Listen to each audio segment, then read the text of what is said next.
o reinado maligno de Tony Alamo assumiu um tom ainda mais sinistro. Sem dúvida, as coisas estavam ficando cada vez mais sombrias para os membros da comunidade. Eu comecei a ouvir histórias sobre as diversas esposas que ele estava assumindo. Tony começa a escolher meninas cada vez mais jovens para ser suas noivas. Como a gente era menor de idade, não podíamos contar pra ninguém que éramos casadas com o Tony. Embora, na época, eu só tivesse 14 anos. Eu aprendi que 12 era uma idade aceitável para menina se casar. E eu não via problema nenhum, porque a gente estava seguindo as regras que o Tony ensinava pra gente. Mas o fato é que o Tony se casou com meninas de apenas 8 anos.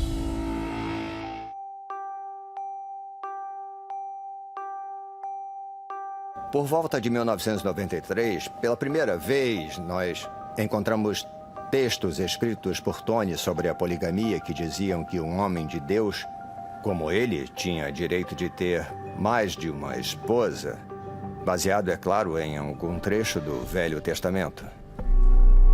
No começo de 1994, Tony Alamo tinha 6 esposas adultas. No mesmo ano, ele foi preso por não pagar impostos e enviado para a prisão de Texarkana, no Texas. Uma nova filial da igreja foi erguida numa pequena cidade chamada Folk, a cerca de 20 minutos dali, em Arkansas. Mesmo com o Tony na prisão, as coisas continuavam iguais.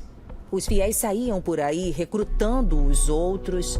Eles ainda conseguiam atrair outras pessoas para a igreja. Os novos recrutas incluíam Pebbles Rodrigues, uma menina de 10 anos que se juntou à igreja em 1995. Ela entrou na seita com a mãe, Rosa, e suas irmãs, Jeanette e Alana. A família deixou Nova York porque a mãe não estava conseguindo pagar as contas. A nossa situação financeira era horrível. A gente vivia da assistência do governo, a gente morava muito mal, vivíamos de caridade e não tínhamos dinheiro. Foi quando uma amiga falou sobre a Igreja Alamo. Ela disse que eles recebiam tudo, que bastava a pessoa trabalhar para poder entrar no reino dos céus. As meninas iam crescer sendo boas meninas cristãs, cercadas por pessoas cristãs. E isso era como o céu na terra para nós. Era para onde a gente ia. Assim que chega lá, Pebbles vê os amigos da família que tinham falado da Igreja Alamo para ela. Eu encontrei a minha amiga e perguntei onde estavam os irmãos dela. Rapidamente, ela me disse que não era para eu falar com os irmãos dela. Aí eu fiquei tipo, peraí, do que você tá falando? E ela disse, a gente não pode falar com os meninos. E essa foi a primeira regra que eu aprendi e foi difícil de entender. Quando Pebbles chegou na igreja, ela percebeu que havia um conjunto rígido de regras. Ela não podia assistir televisão, ela tinha que obedecer ao toque de recolher, ela tinha que se vestir de um certo modo e ela não podia comer carne ou laticínios. As coisas eram muito diferentes do que ela esperava. Essas regras eram controladas com muita rigidez por Tony mesmo atrás das grades. O Tony gravava fitas de áudio para a igreja.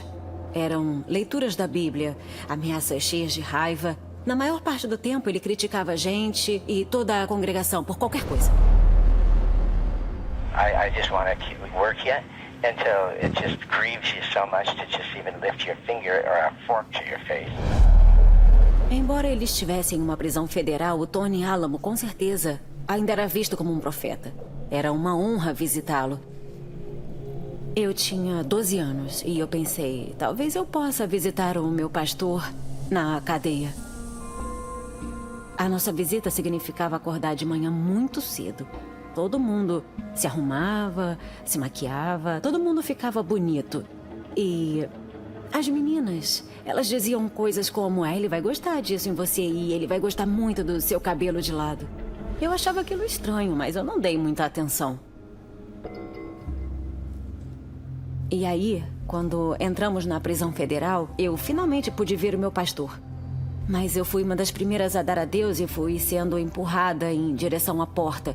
E aí eu me virei para dar uma última olhada no meu pastor. E foi aí que eu vi ele beijando todas as meninas na boca, uma por uma. E aí eu me dei conta de que ele era um polígamo. e que aquelas eram as esposas. Na noite seguinte, eu tive um pesadelo e nele eu estava casada com Tony. Perturbada pelo sonho, Pebbles se virou para uma de suas melhores amigas na igreja, Amy Eddy. Eu contei pra Amy. Eu tive um sonho muito doido. Os sonhos eram considerados importantes na seita. Eram quase como uma visão de Deus. E por isso eu fiquei, conta pro Tony. Você tem que contar pro Tony. E eu fiquei, não, para de falar sobre isso. E eu me arrependi imediatamente de ter contado. Quando a gente foi visitar ele na prisão de novo, na semana seguinte, ele me chamou pra sentar do lado dele. E eu sentei e eu sentia muito medo. Ele ficou agitado, agressivo, e eu tive que contar pra ele. E eu disse, eu sonhei que eu me casava com você. E ele disse, é exatamente isso que vai acontecer. Você vai ser uma esposa, tá bom?